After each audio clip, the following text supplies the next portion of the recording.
ओम नमः सिद्धिभ्यो। नमो अरिहन्ताणं नमो सिद्धाणं नमो आयर्याणं नमो वज्रायाणं नमो लोय सवसाहोणं। मंगलमय मंगलकरण वीतराग विज्ञान नमो ताहि जाति भय अरहंतादि महान। करि मंगल करि हो महा ग्रंथ करन को काज। जाति मिले समाज सब पावे निज पद राज। सो निज भाव सदा सुखद अपनो करो प्रकाश। जो बहुविधि भव दुख निको करहे सत्तानाश। आचार्य कल्प पंडित टोडरमल जी द्वारा विरचित यह मोक्ष मार्ग प्रकाशक ग्रंथ है। तीसरा अधिकार संसार दुख व मोक्ष सुख का निरूपण। कर्मों की अपेक्षा से हम दुखों की चर्चा कर रहे हैं। ज्ञानावरण दर्शनावरण के 6 ऑप्शन से होने वाला दुख, उससे निवृत्ति, और मोहनीय दर्शन मोहनीय चारित्र मोहनीय कर्म के उदय में होने वाला दुख और उससे निवृत्ति हमने देखा। आज हम चर्चा करने वाले हैं घाती कर्म का चौथा पॉइंट, अंतराय कर्म। अंतराय कर्म के उदय में होने वाला दुख समझ में है? कौन सा? अंतराय कर्म का उदय के पहले कभी जो अंतराय कर्म का बंध हुआ होगा उसका जब उदय आता है तो अंतराय कर्म के उदय में जीव को किस प्रकार के दुख होते हैं, कैसी उसकी प्रवृत्ति होती है उस समय, और उससे निवृत्ति कैसे होगी उसकी चर्चा यहाँ की है। पढ़ते हैं, देखो पेज नंबर 57 कि जीव के मोह द्वारा दान लाभ भोग उपभोग वीर शक्ति का उत्साह उत्पन्न होता है। क्या लिखा?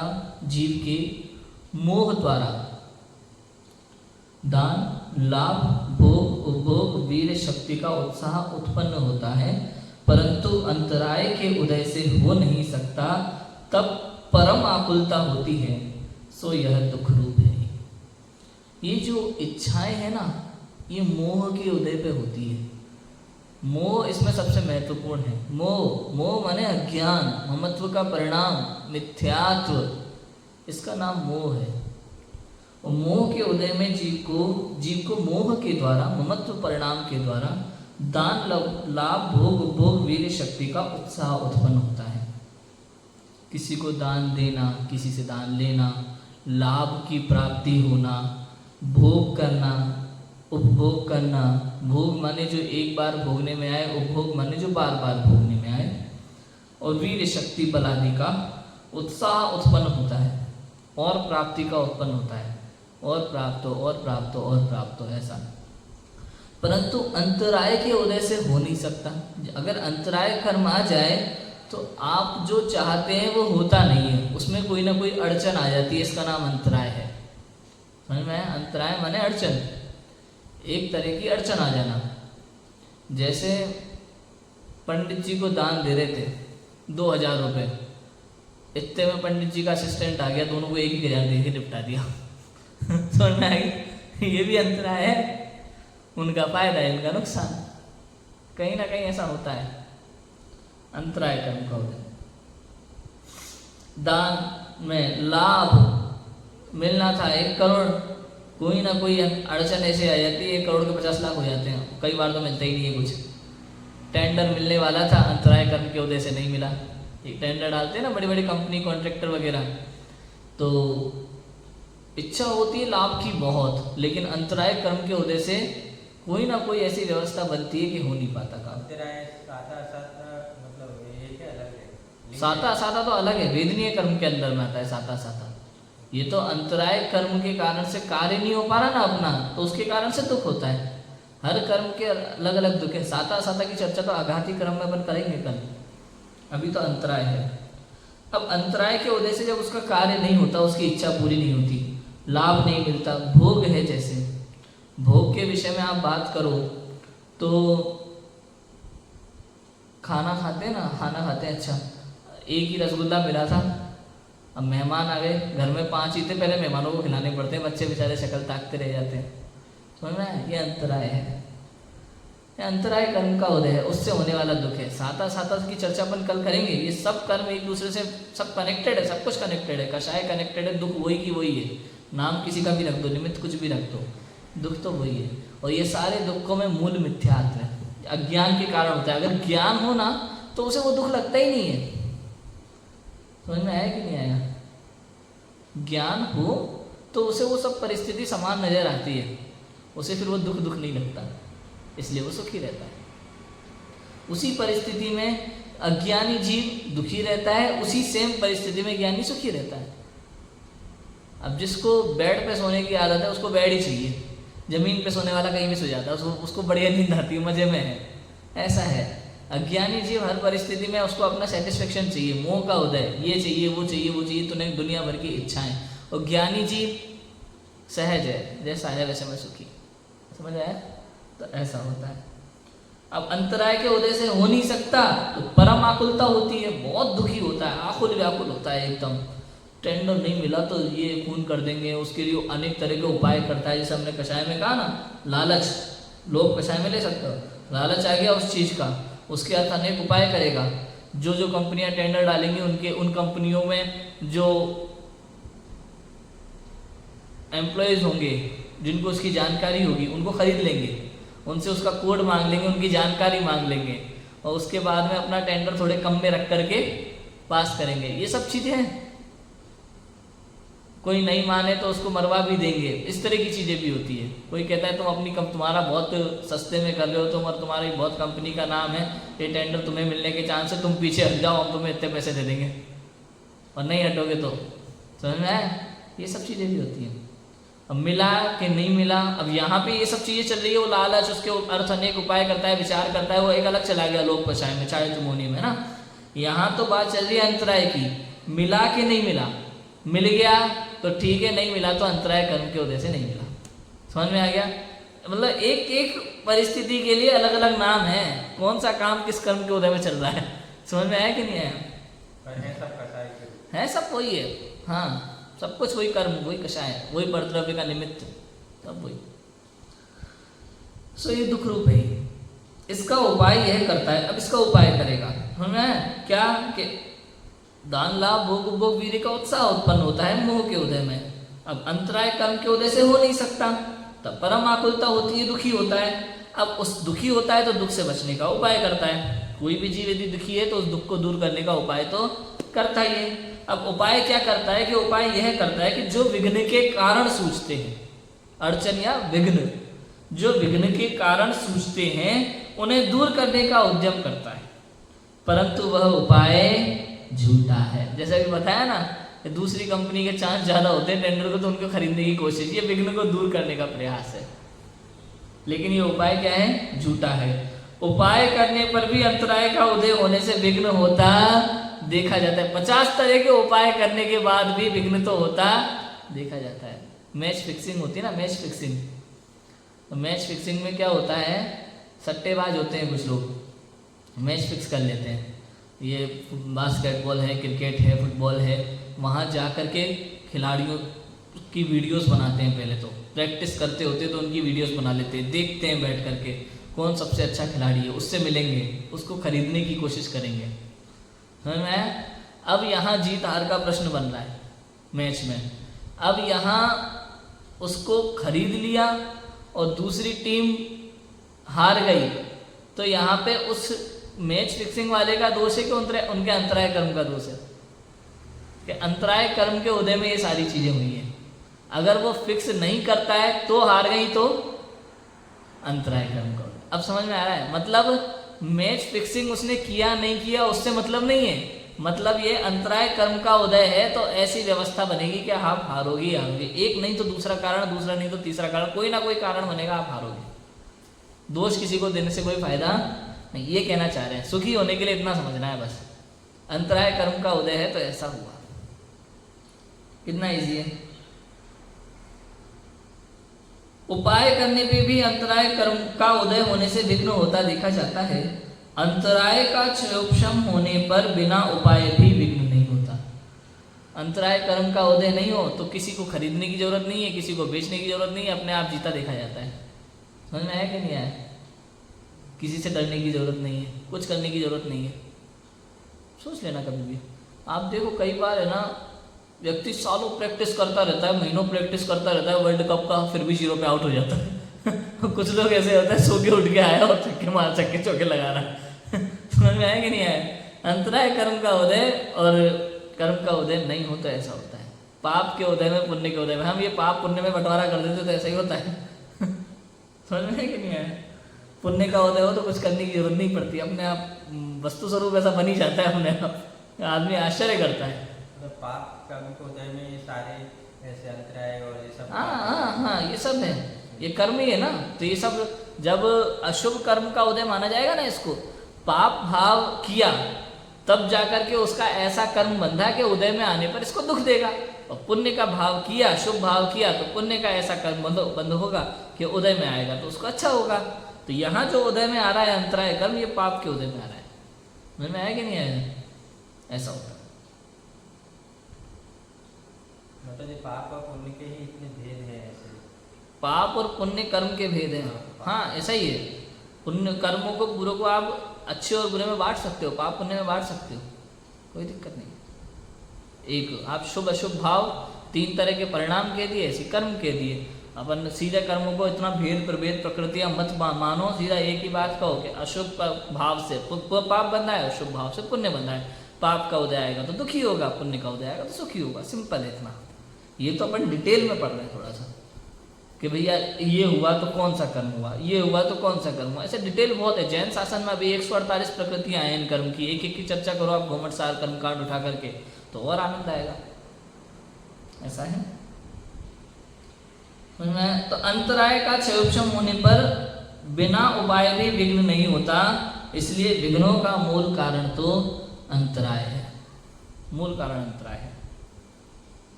अब जैसे कुत्ते को उदाहरण दिया पंडित टोडरमल जी ने, जैसे कुत्ते को पुरुष द्वारा मारी हुई लाठी लगी, ठीक है, वहां वह कुत्ता लाठी से व्यथाई द्वेष करता है। उसी प्रकार जीवों को अंतराय से निमित्त भूत किए गए बाह्य चेतन अचेतन द्रव्यों द्वारा विघ्न हुए ये जीव उन बाह्य द्रव्यों से वृथा द्वेष करता है। अन्य द्रव्य इसे विघ्न करना चाहे और इसके ना हो, तथा अन्य विघ्न करना ना चाहे और इसके हो जाए, इसलिए जाना जाता है कि अन्य द्रव्य का कुछ वश नहीं है। जिनका वश नहीं है उनसे किस लिए लड़े, इसलिए ये उपाय छूटा है। कितना सरल उदाहरण दे दिया पंडित टोडरमल जी ने। उदाहरण दिया कि भाई कुत्ते को पुरुष द्वारा मारी हुई लाठी लगी, किसी कुत्ते को डंडे से मारा। कुत्ता लाठी मारने वाले पे नहीं, लाठी पे द्वेष करता है, उसको काटने दौड़ता है लाठी को। मैं ऐसा देखा जाता है, कुत्ते को अगर आप लाठी से मारो तो लाठी के पीछे भागता है, अगर पत्थर फेंक के मारो तो पत्थर को देखता है, मारने वाले को नहीं देखता। ऐसे अज्ञानी जीव क्या करता है, उसके किसी काम में जब विघ्न आता है, अड़चन आती है, तो उस विघ्नों को देखता है। समझ में आया कि नहीं? कर्म के उदय को नहीं देखता। ये अंतराय कर्म के उदय में हुआ जो हुआ, लेकिन ये अज्ञानी जीव बिल्कुल उस कुत्ते की तरह है। अब आप देखो संसार में जब घर में कुछ अच्छा नहीं हो रहा होता है, बुरा हो रहा होता है, तो व्यक्ति ज्योतिषियों के पास जाता है, मंत्र करता है। शादी नहीं हो रही हो किसी की, लेट हो रही हो, तो उसमें कुंडली दिखाते हैं, ये करो वो करो, ये वाला यज्ञ करा लो, ये वाला विधान करा लो, गायों को चारा खिला लो, बंदर को संतरे खिला लो। मतलब इस तरह के उपाय बता दिए जाते हैं। ये सारे उपाय झूठे हैं। कह रहे हैं ना पंडित टोडरमल जी, क्या कहते हैं कि जैसे कुत्ते को पुरुष द्वारा मारी हुई लाठी वहां लगी, वहां वह कुत्ता लाठी से व्रताई द्वेष करता है, उसी प्रकार जीव को अंतराय के निमित्त भूत किए गए बाह्य चेतन अचेतन द्रव्यों द्वारा विघ्न हुए ये जीव उनसे व्रता द्वेष करता है। कुत्ते को डंडे से मारा, वो डंडे के पीछे भागता है, आदमी को नहीं देखता मारने वाले को। पत्थर फेंक के मारो तो पत्थर के पीछे भागता है, मारने वाले को नहीं देखता। ऐसे अज्ञानी जीव बाह्य दोषों को देखता है, इसकी वजह से हुआ है, इसकी वजह से हुआ है। कोई कहेगा अरे यार हमारे घर में वो जलते हैं, वो काला जादू करते हैं, उन्होंने किसी पंडित से काला जादू करवा रखा है, इसलिए हम दुखी हैं, इसलिए हमारे घर में पैसा नहीं आ रहा, हमारे घर में शादी नहीं हो रही, हमारे घर में ये नहीं हो रहा है, इसको दूर करना है। अरे प्रभु, तेरे अंतराय कर्म का उदय चल रहा है, इससे कुछ नहीं होगा, ये कहना चाह रहे हैं। समझ में आया कि नहीं आया? भाई ये घर में वास्तु का दोष हो रहा है, ये वाला मंत्र पढ़ना पड़ेगा, ये घर मकान कमरा इधर से तोड़वा के उधर करना पड़ेगा। वास्तु मतलब क्या होता है? वास्तु माने व्यवस्थित घर। भाई ऐसा घर होना जहाँ सूर्य की रोशनी अधिक से अधिक घर में आ सके। रसोई में सूर्य की रोशनी आना बहुत आवश्यक है ताकि जीव उत्पत्ति इत्यादि ना हो। ये सब चीज़ें देख रेख करके जो घर बनाए जाते थे ना पहले के समय, महल इत्यादि वगैरह सब उसी तरीके से बनाए जाते थे। घर में कैसे रोशनी वगैरह, यहाँ तक कि ऐसी कलाकारियाँ होती थी पहले के समय कि वो सूर्य की रोशनी यहाँ से आए, उधर कांच पे टकरा करके उधर जाए, उधर से टकरा के उधर जाए, कोई एंगल बनाए, कोई नया डिजाइन बनाए, इस तरह की कलाकारियाँ भी होती थी। तो वो उसको बनाने का एंगल होता है, ये एक तरह का सोच समझ के बनाई जाती है। ये है वास्तु। ये नहीं कि भाई ये वाला इस दिशा में होगा तो इससे अच्छा होगा, इस दिशा में होगा। अरे दिशा थोड़ी कुछ अच्छा बुरा करती है भैया। कर्म का उदय आपका ऐसा चल रहा है इसलिए आपके साथ बुरा हो रहा है। घर तोड़ने से कुछ नहीं होगा। समझ में आया कि नहीं आया? इतना सिंपल है भाई। शादी नहीं हो रही, उम्र होती जा रही है। कुंड ज्योतिष जी ने बताया था कि भाई ये वाला उपाय कर लो, ये यज्ञ करा लो, ये वाला मंत्र पढ़ लो, इसको डेली पढ़ो, काम हो जाएगा। भाई किसी कोई स्त्री गर्भवती नहीं होती है तो उसको दुनिया भर की टेंशन हो जाती है, आकुलता व्याकुलता हो जाती है, वो अनेक उपाय में लग जाती है। लेकिन वो बाह्य उपाय करते हैं सारे। और यहाँ कह रहे हैं कि अंतराय से निमित्त भूत, समझ में आया? अंतराय कर्म के उदय से ये सब बाह्य पदार्थ निमित्त नैमित्तिक हो सकते हैं। तो अंदर में उपाय होना चाहिए, बाह्य में उपाय करने से कुछ नहीं होगा। और ये कर्म है ना समय सीमा के लिए होते हैं रखते। मैं आपको बताऊं, अब जैसे मिथ्यात्व भी कैसे पकड़ा जाएगा इसमें पता है? जैसे अब समझो अंतराय कर्म का उदय चल रहा है, पहले कुछ ऐसा कार्य किया था जिससे अंतराय कर्म का बंध हुआ। अब बंद हुआ था लगभग समझ लो 2 साल के लिए, 3 साल के लिए, 5 साल के लिए, 10 साल के लिए, ठीक है, 20 साल के लिए, एक समय सीमा के लिए अंतराय कर्म बंधा था। किस पर्टिकुलर चीज के लिए? उस संबंधी अंतराय कर्म इतने समय सीमा के लिए बंधा था। अब आज के समय में मान लो नौकरी नहीं लग रही है, ठीक है, किसी व्यक्ति की, उसे लगता है इतनी पढ़ाई कर ली, इतना कुछ कर लिया, नौकरी नहीं लग रही, इतनी सैलरी नहीं मिल रही, ये वो सब कुछ लगता है उसे। अंदर में आकुल व्याकुल होता है, दुखी होता है, परेशान होता है, अनेक उपाय करता है, ज्योतिषियों के पास जाता है, मंत्र करता है, यज्ञ करता है, शांति धारा करता है, सब कुछ करता है बाह्य में। लेकिन यहाँ कह रहे हैं अब किसी ने मान लो कोई उपाय बता भी दिया, अब उस उपाय को करते करते उसको वास्तव में नौकरी लग भी गई। अब यहाँ इसको जैन दर्शन की भाषा में ये कहा जाएगा कि वो अंतराय कर्म की समय सीमा चल रही थी 10 वर्ष, तो उस 10 वर्ष तक आपकी नौकरी नहीं लगनी थी और आज वो 10 वर्ष की समय सीमा पूरी हो गई, आपका कर्म का उदय खत्म हो गया, अब आपकी नौकरी लग गई। अब इस समय यदि आपने किसी पंडित से आकुल व्याकुल हो गए मंत्र ले लिया तो आप सारा दोष मंत्र पे लगा दोगे कि इस मंत्र को करने से काम हो गया, ये ज्योतिषी बढ़िया, इसने जो उपाय बताया वही सही है, ये करने से काम हो गया, ये करने से काम हो गया। तो कहते हैं तेरे उपाय झूठे, ये मिथ्यात्व है। बात समझ में आई कि नहीं आई? कभी कभी ऐसा होता देखा जाएगा, वहां ये ऐसा कारण होता है, उसी समय आपका कर्म का उदय समाप्त हुआ और उसी समय आपका कार्य हो गया, और जिस कारण से कार्य हुआ आपने उस कारण को ही सारा श्रेय दे दिया। ये मिथ्यात्व है। अज्ञानी जीव ऐसा ही करता है, अज्ञान में इसी तरह के कार्य होते हैं। समझ में आ गया? अब अन्य द्रव्य इसे विघ्न करना चाहे और इसके ना हो, तथा अन्य विघ्न करना ना चाहे और इसके हो जाए। कोई विघ्न करना चाहे तो भी नहीं होता किसी के, और कोई करना नहीं चाहे तो भी हो जाता है। ये तो कर्म का उदय है। कोई भी निमित्त बन सकता है, कोई व्यक्ति नहीं बनता तो वस्तु बन जाती है। समझ में आया कि नहीं आया? भाई खाना खाना था, अब मेहमान आ गए, अंदर में आकुल व्याकुल हो रहा था, काश ये मेहमान चले जाए, मेरा खाना बच जाए, नहीं तो खा जाएगा वह रसगुल्ला। अब वो इतने में कहते, उससे पूछ भी लिया भाई बिना मन से, भाई सब खाना खा लो, नहीं मैं तो खा के आया, दोबारा नहीं पूछेगा। अब वो बैठ एक विघ्न तो खत्म हो गया, समझ में आया? अब वो दोबारा बैठा जब खाना खाने, इतने में कोई चूहा आ गया, उसी के अंदर आके चला गया, छिपकली आके गिर गई, कुछ भी हो गया, तो अब ये दूसरा विघ्न समझ में आ गया है। अंतराय कर्म कहीं से भी कैसे भी आ सकता है भाई, जैसे आना होगा वैसे ही आएगा। आप आकुल व्याकुल होते रहो, दुखी होते रहो। अब यहाँ पे सहजता होना बहुत जरूरी है, तो सुखी रहेगा, नहीं तो आकुल व्याकुल रहेगा, दुखी रहेगा। सारा दोष अब छिपकली पे लगा देगा। वो व्यक्ति तो भला था, ये छिपकली बुरी थी, अभी तक वो भला लग रहा था, बुरा लग रहा था। ऐसा होता है। इसलिए जाना जाता है कि अन्य द्रव्य का कुछ वश नहीं है, जिनका वश नहीं है उनसे किस लिए लड़े, इसलिए उपाय झूठा है। किसी भी द्रव्य का कोई वश नहीं है भैया, कोई मेरा भला बुरा करने में समर्थ नहीं है। 3 लोक 3 काल में, कोई मेरा भला बुरा करने में समर्थ नहीं। निश्चिंत हो जाओ, टेंशन फ्री। ये जैन शासन ऐसा है, आपको एकदम निश्चित करने वाला है, टेंशन फ्री करने वाला है। बिल्कुल निश्चिंत हो जाओ, 3 लोक 3 काल में कोई तुम्हारा भला बुरा करने में समर्थ नहीं है।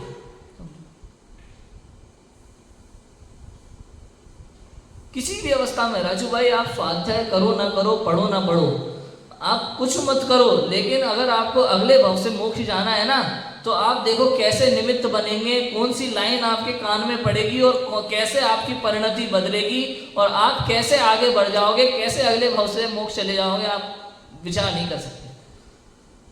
समझ में आया कि नहीं आया? और कोई रोकने में समर्थ नहीं है। यदि अनंत सिद्धों ने आपका मोक्ष अगले भव में देखा है ना, तो अगले भव में होके रहेगा, कोई बदलने में समर्थ नहीं है। और नरक में जाना होगा तो उसे रोकने में कोई समर्थ नहीं है। ऐसा वस्तु का स्वरूप है, कोई भला बुरा करने में समर्थ नहीं है हमारा। आप बताओ कौन कर सकता है? मुझे भगवान बनने से कौन रोक सकता है? बताओ। मेरे माता पिता रोक सकते हैं, गुरुजन रोक सकते हैं? बताओ। एक विद्यार्थी को उसके हॉस्टल से निकाला जा सकता है, स्कूल से निकाला जा सकता है, लेकिन उसकी योग्यता नहीं बदली जा सकती। समझ में आया कि नहीं आया? उसका भाग्य नहीं बदला जा सकता, उसका कर्मोदय नहीं बदला जा सकता, कोई कुछ करने में समर्थ नहीं है। अन्य व्यक्तियों से व्यथा ही द्वेष करता है, ये जीव व्यथा राग द्वेष करता है। किसी इसने मेरा भला कर दिया, इसने मुझे बुरा कर दिया, अरे बैठा रहे। इसी इष्ट अनिष्ट कल्पना में, झूठी कल्पना में तू हमेशा दुखी रहेगा, सहेगा। कोई अच्छा कर दे तो ठीक, बुरा कर दे तो ठीक। ऐसे हमारे आदर्शवान दिगंबर मुनिराज होते हैं। मैं कि नहीं आया? कोई वसतिका बना देता है वनों में उनकी सुविधा के लिए, और कोई जंगल में बैठे मुनिराज क्यों गले में सर्प डाल के चला जाता है। तरह तरह के जीव होते हैं, लेकिन मुनिराज दोनों को सद्धर्म वृद्धि रस्तु का आशीर्वाद देते हैं। उन्हें कोई फर्क नहीं पड़ता, दोनों उनके लिए समान है। वो हमारे आदर्श है, ऐसे मुनिराज हमारे आदर्श है। अब देखो, ये तो उपाय झूठा है, तो सच्चा उपाय क्या है? कि सच्चा उपाय क्या है कि मिथ्या दर्शनादि से इच्छा द्वारा जो उत्साह उत्पन्न होता था वह सम्यक दर्शनादि से दूर हो जाता है। समझ में आया कि नहीं आया? मिथ्या दर्शनादि से इच्छा द्वारा जो उत्साह उत्पन्न होता था वह सम्यक दर्शनादि से दूर हो जाता है, क्योंकि ये इच्छा दुख का कारण है। सदैव ये इच्छा दुख का कारण है जीव के लिए। और मोह के उदय में ये इच्छा होती है, मोह के निमित्त से ये इच्छा होती है।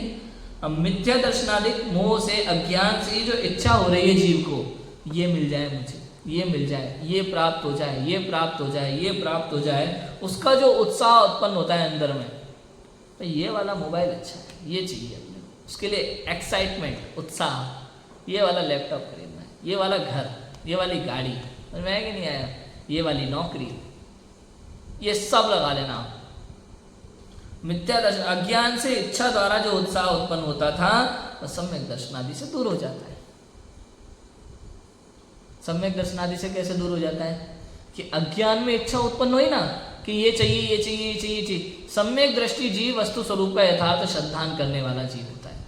सम्यक दृष्टि जीव को पता है कि मेरे चाहने से कुछ होने वाला नहीं है, तो मिले तो ठीक, नहीं मिले तो ठीक, जैसा मिल गया उसमें संतुष्ट। सम्यक दृष्टि जीव ऐसा होता है, तो इसलिए उसको दुख नहीं होता। इसलिए कहता है सम्यक दर्शनादि से दूर हो जाता है। तो और सम्यक दर्शनादि द्वारा ही अंतराय का अनुभाग घटे, तब इच्छा तो मिट जाए और शक्ति बढ़ जाए। अब सम्यक दर्शन से क्या है? अंतराय का अनुभाग घटे। अब जैसे वस्तु स्वरूप का यथार्थ श्रद्धान हो जाता है ना, तो अब अंतराय कर्म का उदय तो है, लेकिन उसको फर्क नहीं पड़ रहा। समझ में आया कि नहीं आया? अब ये अंतराय कर्म के, अब उसे इच्छा तो थी, जैसे मान लो मेरी इच्छा है, मैं आज 40,000 का फ़ोन खरीदने की इच्छा हो रही है अंदर में, लेकिन कोई ना कोई ऐसी व्यवस्था आ गई कि नहीं हो पा रहा है। अब मेरा मोबाइल था, मुझे खरीदना था, ठीक है, 10 लक्षण से पहले मैं मोबाइल खरीदने वाला था, हीट कर रहा था बहुत। अब उस समय दूसरे काम आ गए, यात्रा वगैरह पे जाना पड़ा, वो सब पैसे उतने ही थे, तो हमने उस समय मोबाइल खरीदने को क्या कर दिया, पोस्टपोन कर दिया। तो ये अंतराय हुआ कि नहीं हुआ।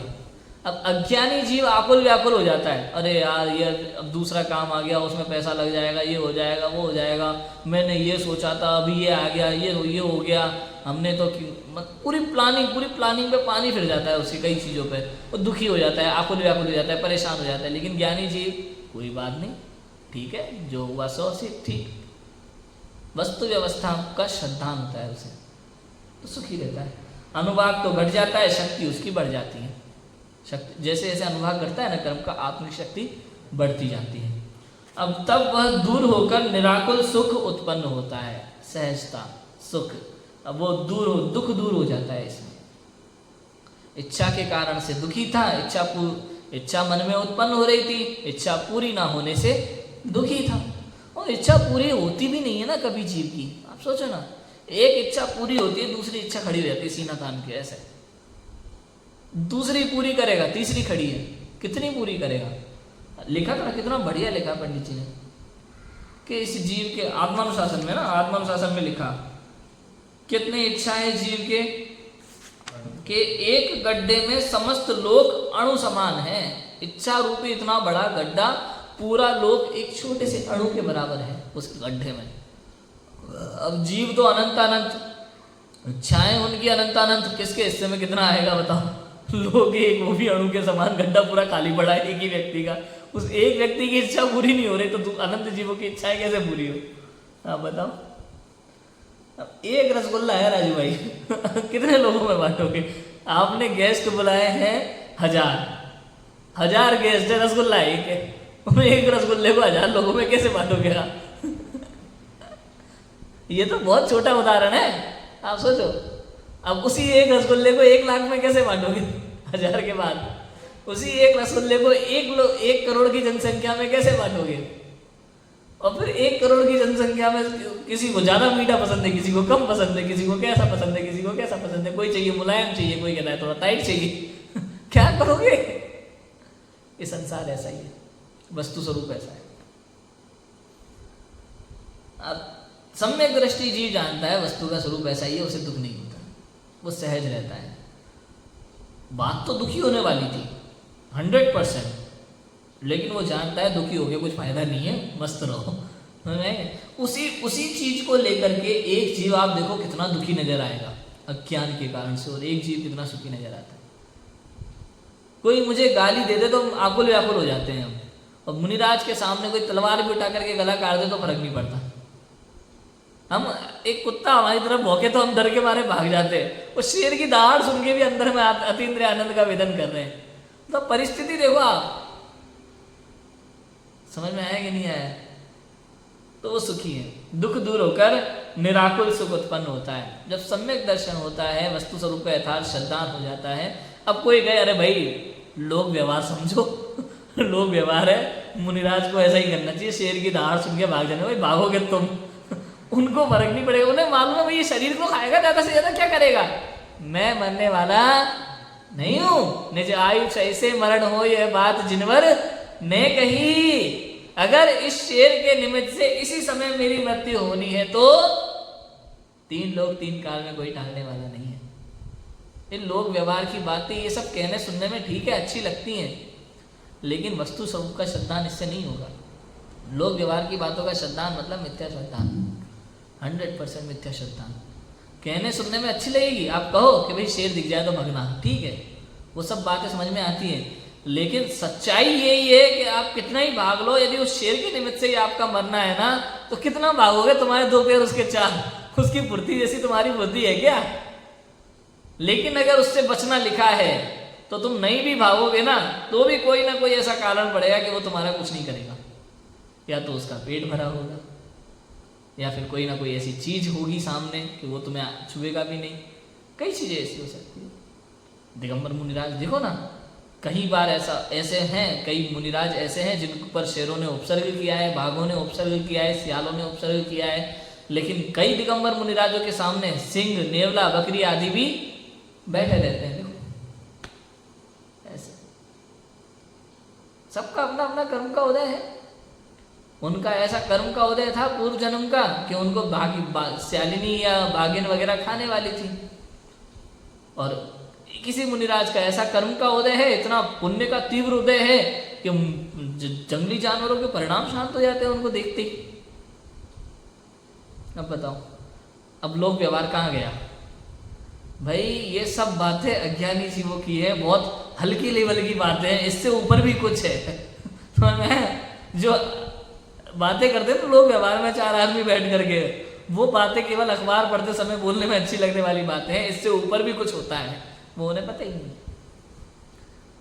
है कि नहीं है। ये वही लोग हैं जो इस तरह की बातों पर ध्यान देते हैं, जो केवल डंडे पे ध्यान देते हैं, डंडा मारने वाले पे नहीं, समझ में आया? लेकिन ज्ञानी जीव का ध्यान डंडा मारने वाले पे है, डंडे पे नहीं।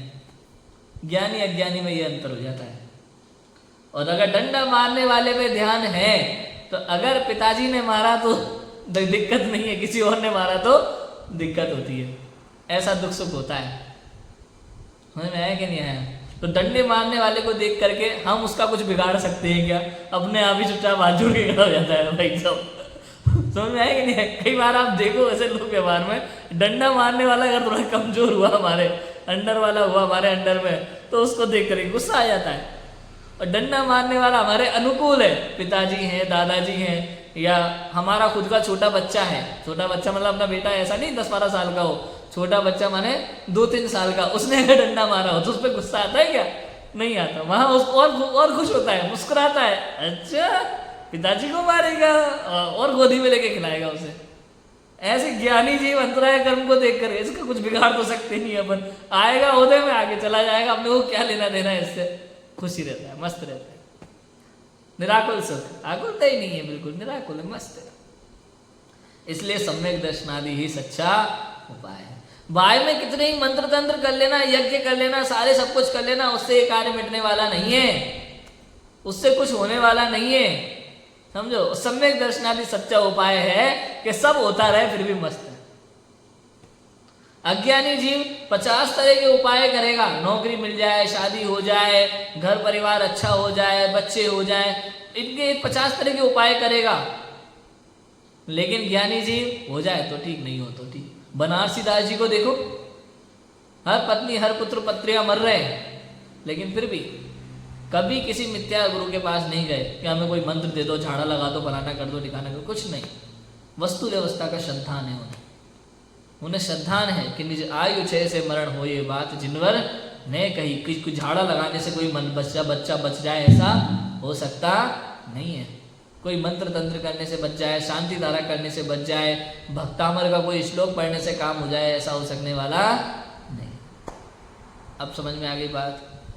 इसलिए अंतराय कर्म का उदय जानना। जब भी ऐसी परिस्थिति बने संसार में, आपकी इच्छाएं हो और कोई दान लाभ भोग उपभोग वीर इत्यादि में आपको कुछ कमी हो रही हो, प्राप्त नहीं हो रहा है, कोई भी समस्या आ रही है, तो समझना अंतराय कर्म का उदय है। इस व्यक्ति का निमित्त कोई भी हो सकता है, व्यक्ति भी हो सकती है, वस्तु भी हो सकता है।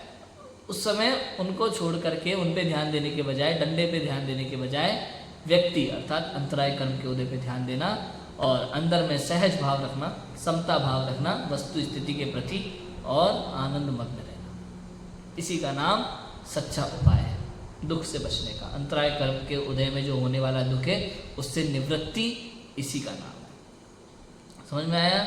इस तरह से हम सभी अंतराय कर्म के उदय में होने वाले दुखों से बचें, उस समय सहजता उत्पन्न करें अपने जीवन में। ऐसी मंगल भावना से अभी की बात को नाम देते हैं। ओम नमः शिवाय।